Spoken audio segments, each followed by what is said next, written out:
Okay, well, I am going to get started. First of all, can you hear me? I just want to make sure you can hear me. Yes, no? Okay. I'll assume that the audio is working. Um, so this week, I was going to introduce the concept of evidence-based practice within public health, kind of to get you interested in possibly doing research during your time in public health.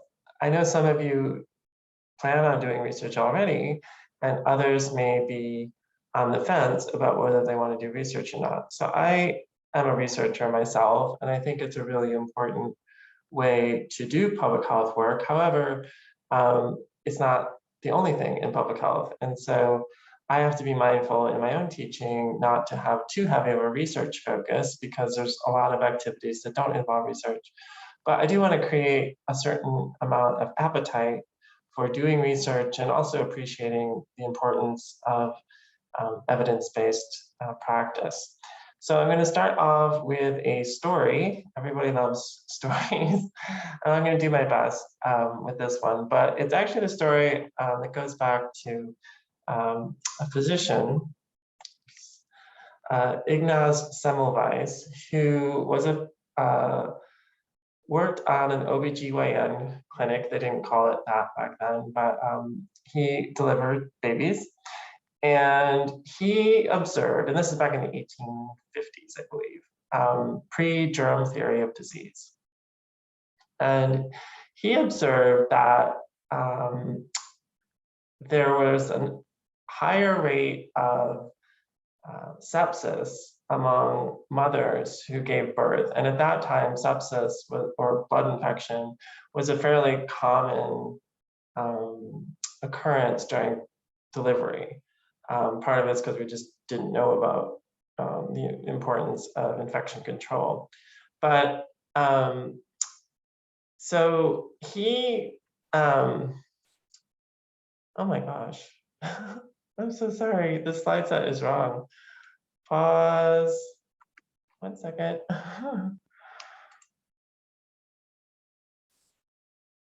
That's terrible.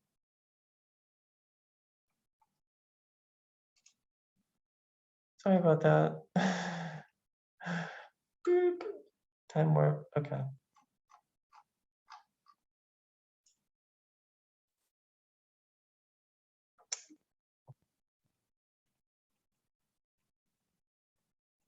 There we go.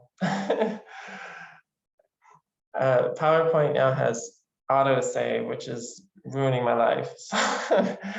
I think it auto-saved my other lecture. Sorry about that. Okay, so back to Semmelweis and my story. So basic hygiene was, his original hypothesis was that hygiene may have something to do with that, the increased rate of blood infections among women.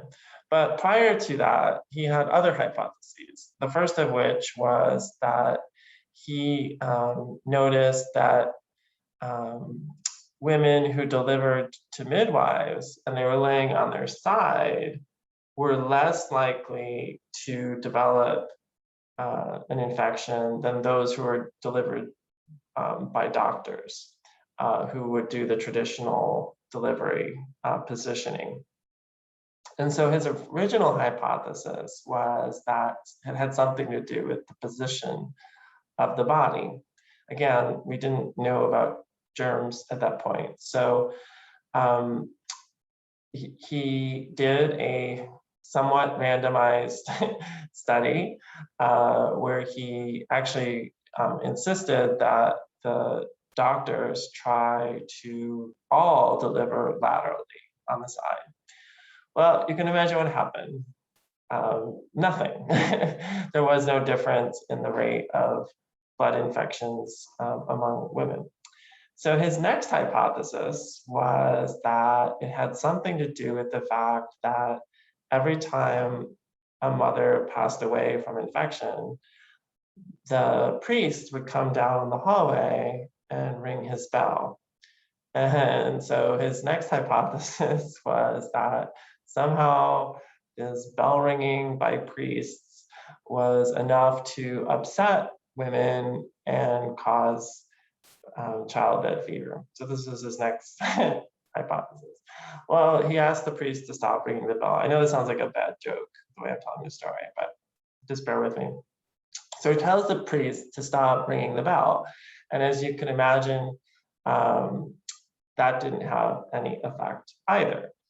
So he finally made the observation that some of his fellow physicians at the time also were doing research on cadavers, doing autopsies on cadavers outside of their normal clinical practice. And during this time, this was kind of the emergence of the physician scientists, where it wasn't enough just to practice medicine. You particularly studied anatomy and physiology. And so a lot of doctors were performing autopsies at that time. And so he realized that that could be one possible reason. But it wasn't until he went away on a trip, and when he returned, one of his colleagues who was performing the autopsies actually died from sepsis. And the symptoms were very similar to what the women what they call childbed fever or puerperal fever at the time, very similar symptoms to the sepsis that he experienced. So he made the connection between the doctors working on cadavers and autopsy and then delivering newborns. He wasn't entirely certain that this was the case, but he thought he would experiment with this.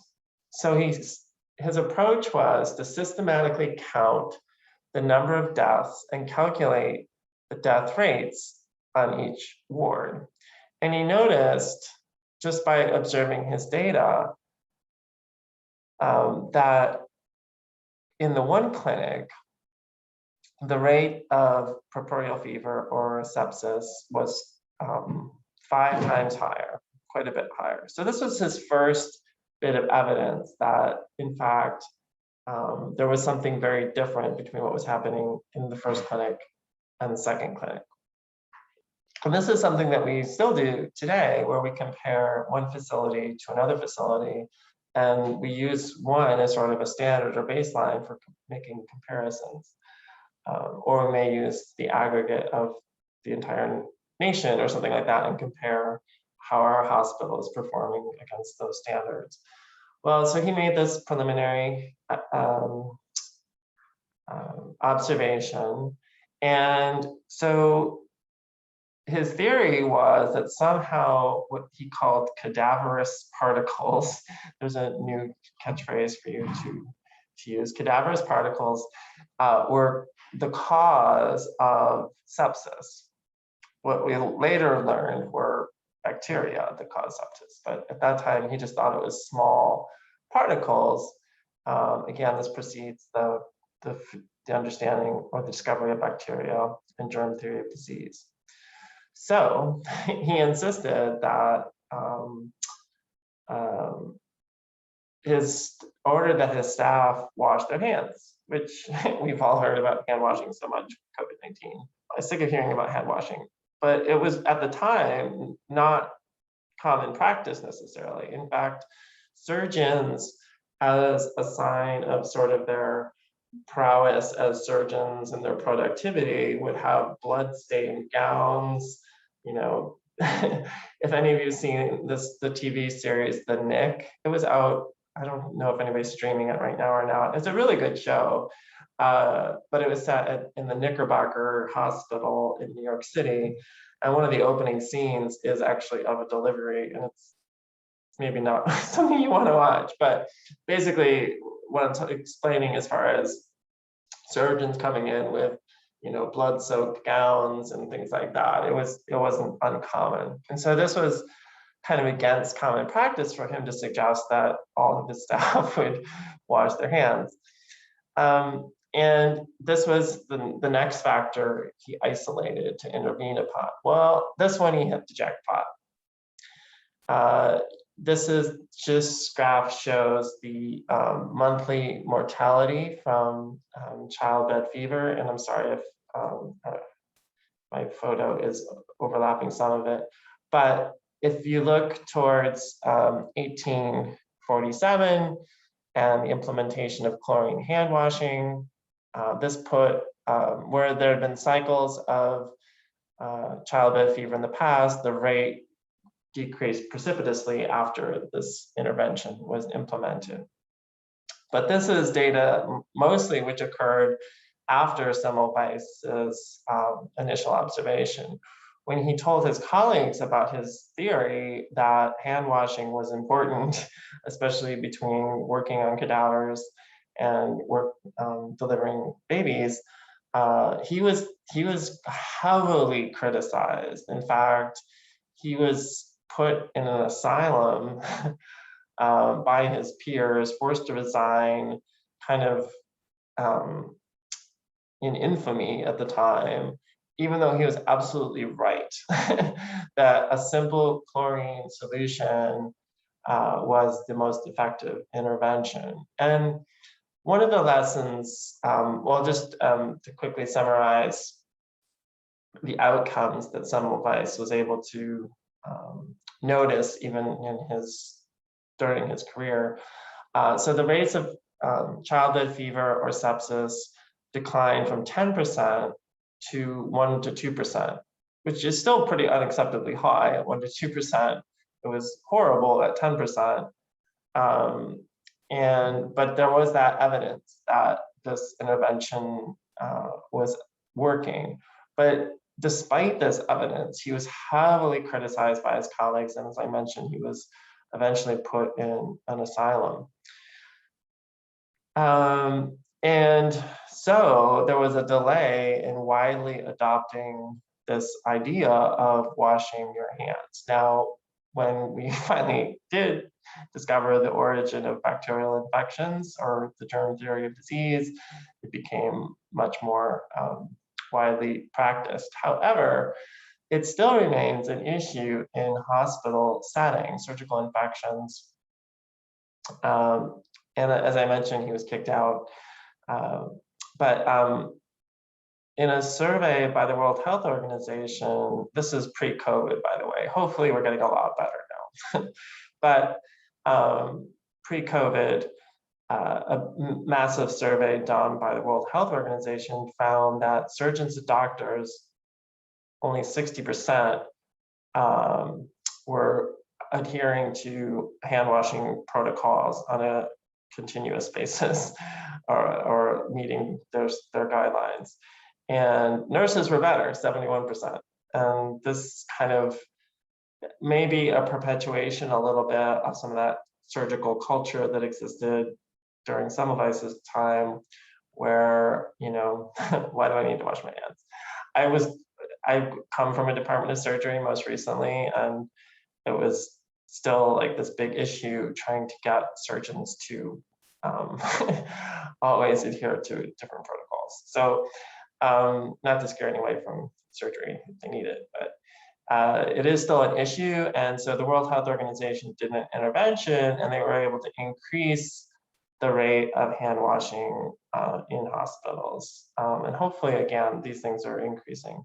But the point of the Semmelweis story is that we often come across situations where we have to challenge the establishment with regards to evidence. And normally we do this through a slower process where we accumulate evidence that suggests that some other approach or some other technique or a different theory of disease is can predominate. A good example recently is the inflammation hypothesis, especially inflammation as it relates to obesity, as it relates to depression. You know, 20 years ago, this wasn't even on our radar as far as our understanding of the causal mechanisms for some of these disorders. And about 10, 15 years ago, the inflammation hypothesis came about, which basically states that low-level inflammation in the body can wreak havoc across the board, including causing certain forms of depression and other disease states, and cancers even. And so the inflammation hypothesis was much more slow in building, but as we became more aware of immune processes and the fact that the body's immune system plays a major role in disease causality, that we've kind of slowly started to adopt those theories. But the people who originally proposed that hypothesis met with quite a bit of skepticism and quite a bit of resistance. And so we have to sometimes be, let the evidence speak for us rather than just our own theories. A happy ending to that story is that Semmelweis ultimately was recognized for his contributions to medicine, and in fact, Semmelweis's name is now, it's Semmelweis University in Budapest. So it's like the Harvard of Hungary is named after Ignaz Semmelweis, and it's a very good medical school internationally. So he didn't get to realize that part of his legacy, but thankfully future scientists and doctors realized how important his contributions were. So that's a slightly happy ending. But during that time, if you think about Semmelweis, there were all kinds of other things that were being peddled about as being potential treatments for disease. So one of my favorite is leaching. I don't know why they thought that would work, but you know, you could go get your leaching done to help with all kinds of different ailments. You could take cocaine tooth drops, which I'm sure probably had an effect, but maybe not the intended effect of alleviating tooth pain, at least in the long term. So there are a lot of products at that time. Our scientific knowledge was pretty loose or pretty undeveloped, and there weren't really standards for how we portray evidence regarding certain products and things like that. And I want to say things have gotten a lot better. We still have a lot of products that kind of peddle this idea that they are healthful or are beneficial to our health. So here's just an example of Cheerios saying that it can lower your cholesterol level 4% in 6 weeks. Based on probably some study that wasn't specific to Cheerios, that had to do with implementing a carbohydrate diet and lowering your cholesterol, some kind of loose connection between diet and cholesterol. Well, they've taken this scientific claim and attached it to their product. Unfortunately, I don't know if eating Cheerios is the pathway to health, but that was something that they advertised. But likewise, in direct-to-consumer advertising of medicines, and therapies, there's a lot of concern that we don't necessarily do a good job of informing the public of what is the level of evidence that this particular treatment works, and are we going beyond the evidence in terms of what a product was intended for and what the evidence is. An example, and I don't want to pick on any single drug, but Abilify, which is a very powerful drug in terms of treating treatment-resistant depression. It's also a second-generation antipsychotic that is used in schizophrenia. But the way they advertise it on TV is as though everyone who is receiving care for depression might want to consider taking Abilify. And that kind of goes against the evidence that we know from this medicine that it actually has some pretty high levels of potential side effects. Ones certainly you wouldn't want to take lightly, and you would certainly want to only take under clinical supervision. And you do need a doctor to get this prescription. However, just the way it's portrayed in the media, it doesn't necessarily reflect the current science. And so we just have to double down, I think, on our level of evidence as we move forward in developing new treatments, developing interventions, and trying to get the word out that there are different levels of evidence, and how is it that we can make decisions, especially clinical decisions, but also in terms of what interventions we're going to use in public health that are scientifically based or evidence-based. Okay, so the gold standard of evidence in science, particularly in epidemiology, public health, medicine, is to do a randomized intervention. Okay, so you've probably all heard about randomized clinical trials. Oops, sorry, I'm trying to move this little bar away so I can see my screen. The gold standard of evidence is clinical trials.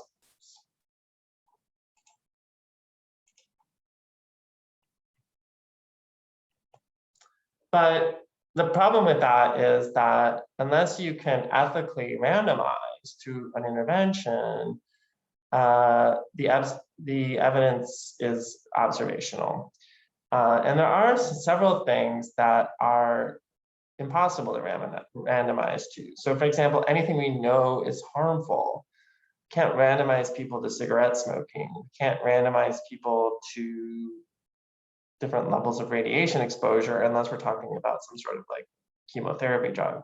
So most of our evidence, a lot of our evidence in science comes from a combination of these kind of gold standard studies using clinical trials, but also from observational or non-experimental designs. A lot of the work that I have done in the past is non-experimental, but also I've been involved in experimental studies, and they all have their weaknesses. They all have their strengths and they all have their weaknesses. Randomized trials are considered the gold standard for several reasons, mostly because of the randomization.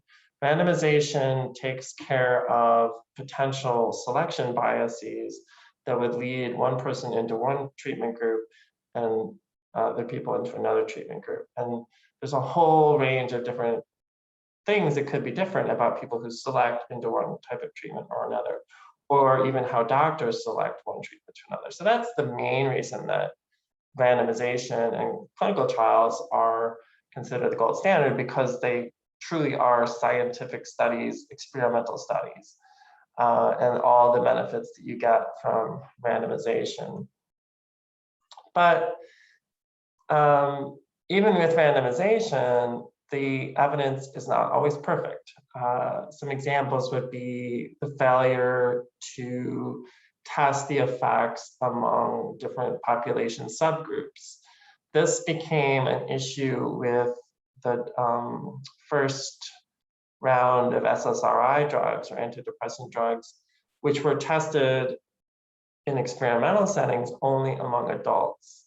And it wasn't until they did what they call phase 4 trials or post-market trials, where things had already been approved and were out there in the community, and it was realized through this this phase 4 studies that in fact youth, particularly people under age 20, this drug could actually increase risk of suicide. It was not observed in clinical trials, and they probably could have identified things like suicidality, suicidal ideation, other like softer endpoints had they included youth in the original trial.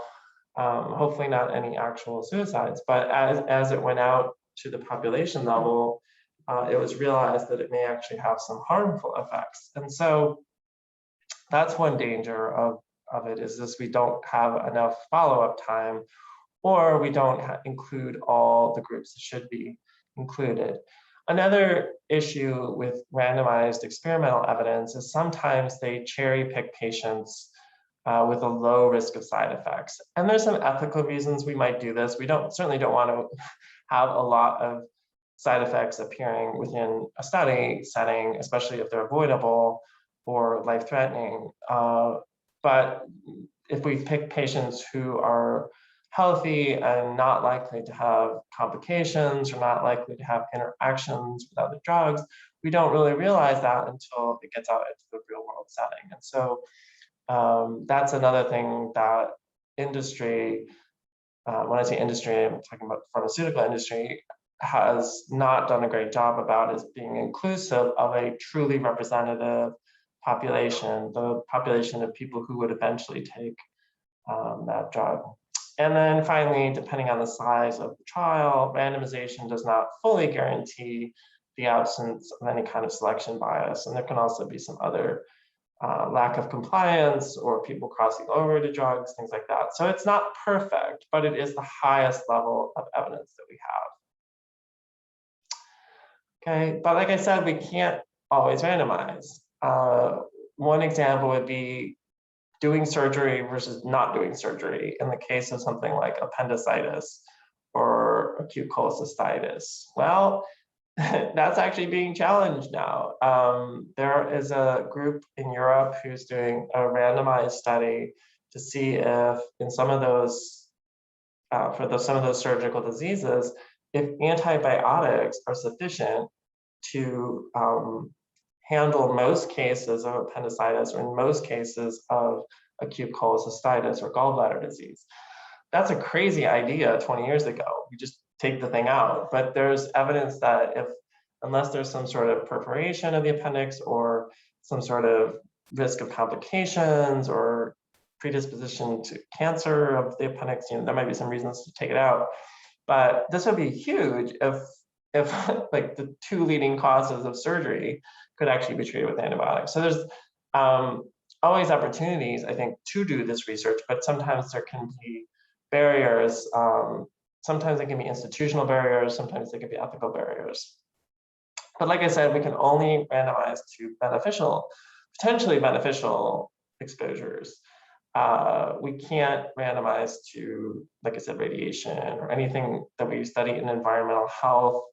A lot of those toxic exposure things, we just simply can't randomize people to them. And so we only have observational studies. There are occasionally, unfortunately, either natural disasters or man-made disasters where there's a leak of radiation or there's some other exposure that happens accidentally.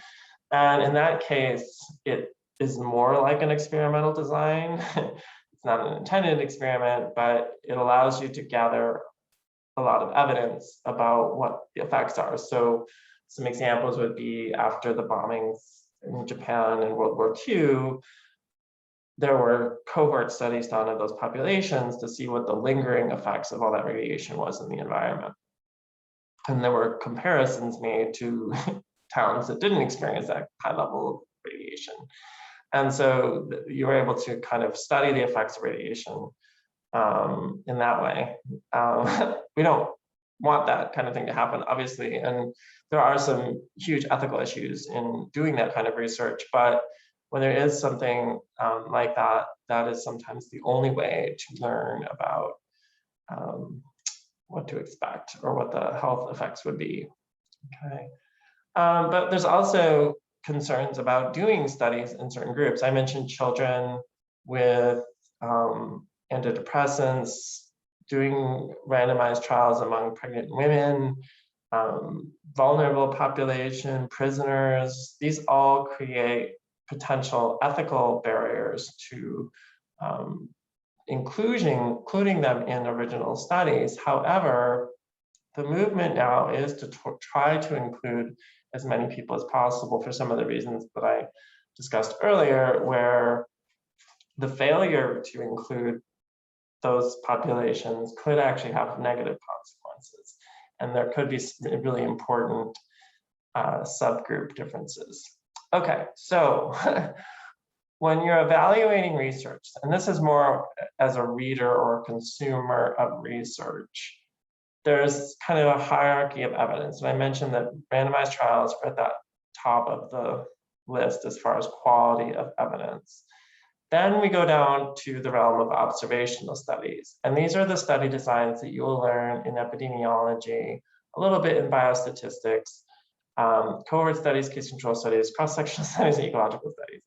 And I ranked those from the highest level of evidence down to the lowest level of evidence. So ecological studies would be where you're looking at population level rates, comparing, Japan has a high fish consumption and Japan has high stomach cancer rates, and you try to attribute causality to that. That's the lowest level of evidence. A cohort study is very similar to a randomized experiment where you're studying two groups forward in time.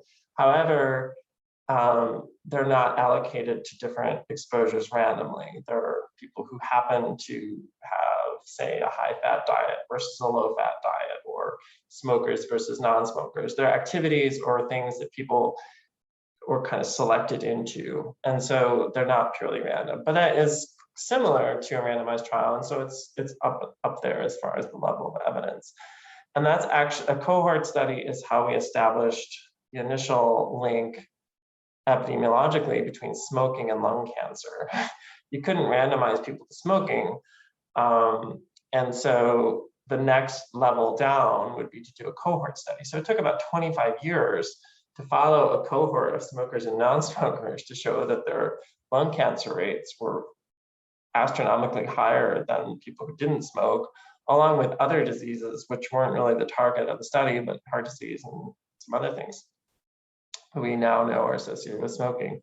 But the tobacco industry kind of used that against the original critiques of it, or movements to ban smoking, because they said, well, they didn't use the highest level of evidence, which would be a randomized trial. Well, we can't, because it would be unethical to do so. However, study after study after study has shown this association. And so it took a long time, unfortunately, to create enough evidence to start to make some headway on smoking and kind of reducing the burden of smoking in the population. We're still not all the way there. And there are parts of the world which are 20 years behind the United States in terms of smoking cessation and prevention. Indonesia is a good example, Russia is a good example. And they are starting to implement US type interventions to reduce the amount of smoking that's happening. But we'll see how that goes. There's some fairly strong economic incentives to continue the smoking. All right, and then well below that list of quality of evidence would be things like anecdotal evidence, clinical observation, a case series, and then the very worst would be just authority or opinion, and we don't usually go there. Or as public health people, we don't go there at all. But that's kind of the level of evidence. So this is something to consider when you're looking at research articles: is what type of study design was it? How much should it be believed based on that? Okay. So what type and quality of evidence do we have for COVID-19 vaccines? Since we have a fairly small group, I'm not going to open this up for a big discussion, but I will answer this question, which is, we have done randomized trials of COVID-19 vaccines. Even though they were expedited, meaning they didn't happen over as long of a time span as are normally done for drug trials in the United States, they did do a blinded, randomized clinical trial of the COVID vaccine. So it really was the highest level of evidence that we can get as far as efficacy. Now we're into studying effectiveness of the vaccine, which is to say, okay, we know it works among this study population that we studied, that people who got the vaccine didn't get COVID, and those who didn't get the vaccine did. Now we're seeing how it's playing out on the population level. Well, that's where we are now with studying COVID. So it's the highest level of evidence, but you can see there's still a lot of skepticism about the findings, even though it has the highest level of evidence. And part of that is our misunderstanding of the research process, and people are harping on the fact that, it was an emergency situation, and so it didn't have all the same kind of red tape that you'd have for other trials, or the time length that would normally happen. However, that doesn't mean that it was any less scientifically rigorous. And so we need to be really mindful as scientists of what constitutes solid evidence. And the evidence is quite solid that the vaccines work.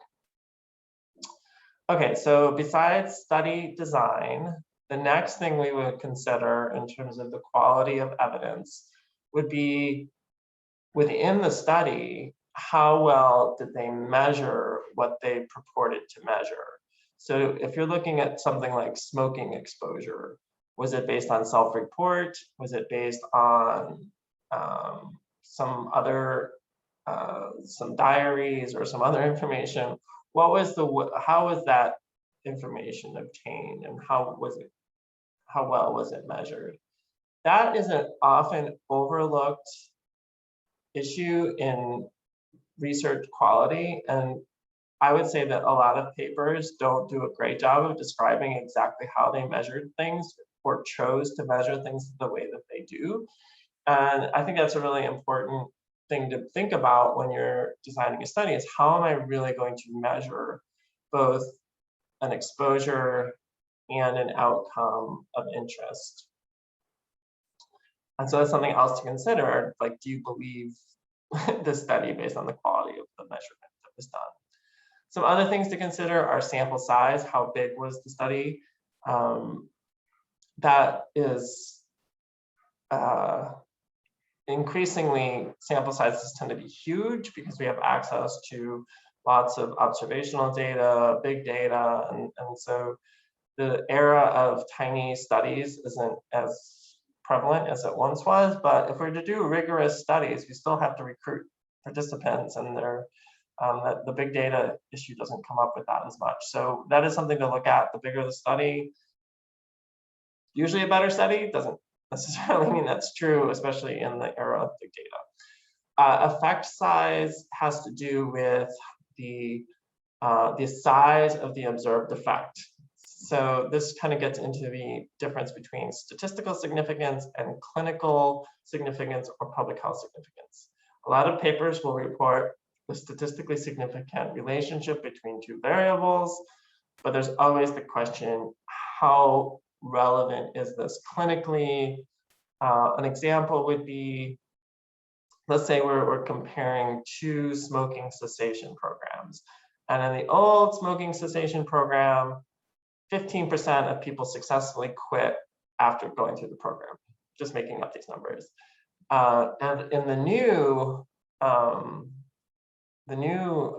intervention, 25% of participants successfully quit smoking. So we've got a difference of between 25% and 15% between the two interventions.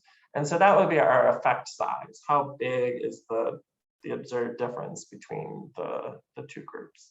And so that's another criteria we use for establishing evidence, or how important any single contribution is to the literature.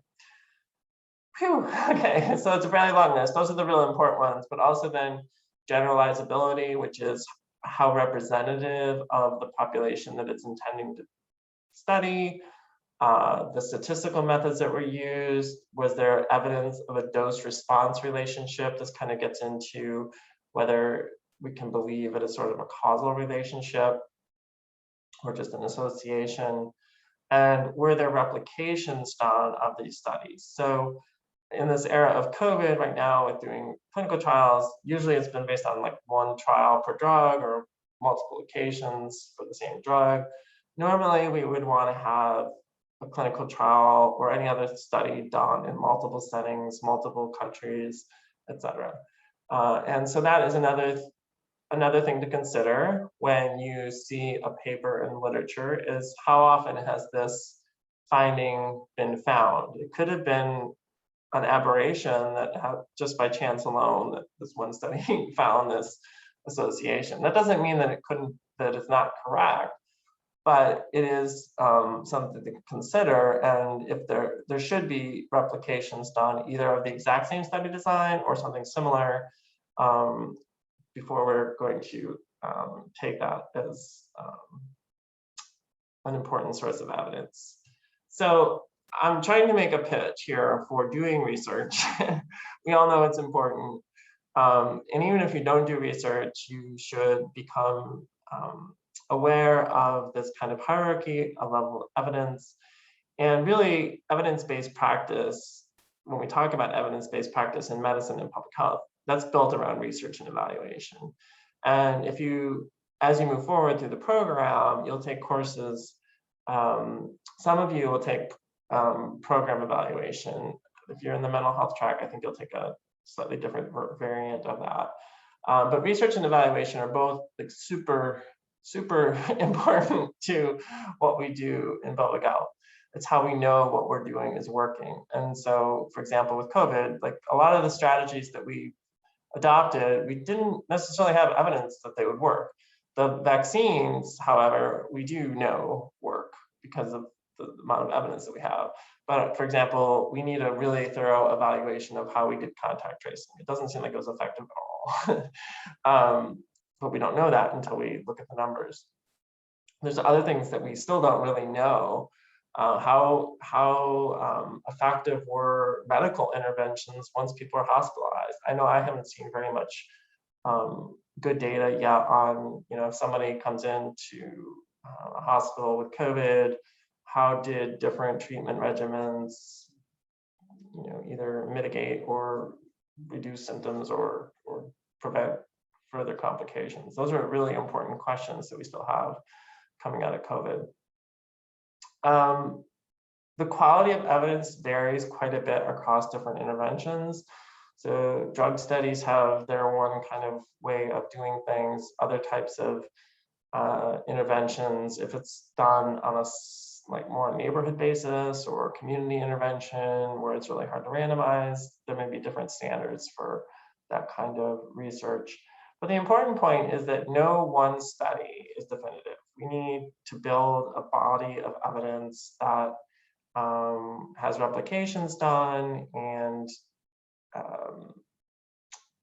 there's a slow accumulation of evidence over time. And I think one of our duties as public health people is to educate people when they are skeptical about research that the process is accumulative. And we have multiple eyes on these topics. We have multiple investigators looking at this. And as a scientific community, we then don't formally make recommendations, but often, let's say the American Medical Association may make recommendations based on certain levels of evidence. And then that's when it becomes sort of adopted as practice. And so people tend to be impatient, especially when new treatments are potentially available. They'll hear about them, and they wonder why they don't have access to those treatments. This came up a lot with HIV/AIDS. When I don't know if any of you saw the movie. I'm blanking on the name now. Blanking on the name of the movie. Drugstore Cowboy? No, that's not what it's called. Dallas Buyers Club. That's what it was. Dallas Buyers Club, where the one character was smuggling in drugs from Mexico to treat HIV/AIDS, and there was a lot of red tape and bureaucracy, even though we had good evidence that those AZT drugs were working. That's an example of where the regulatory framework got in the way of science actually benefiting us. And so being aware of these different, the difference between scientific evidence and kind of red tape and bureaucracy is also an important thing to consider. So that's my formal presentation for tonight. I also wanted to invite any of you who would like to participate in the public health student organization at NU. It used to be an undergrad only organization, but just this year and really just now with your cohort, they've expanded this public health student organization to include grad students. And I promised to make mention of it during this presentation. I will also include a short PowerPoint in week 4 that kind of goes through the public health student organization. But so if you wonder what that was about, it's not an assignment. It's just to introduce you to an opportunity to engage with your peers. So, well, thank you for tuning in. And as always, this will be recorded. So if anything went too fast, you can go back and watch the recording. So have a good evening. Thank you, everybody.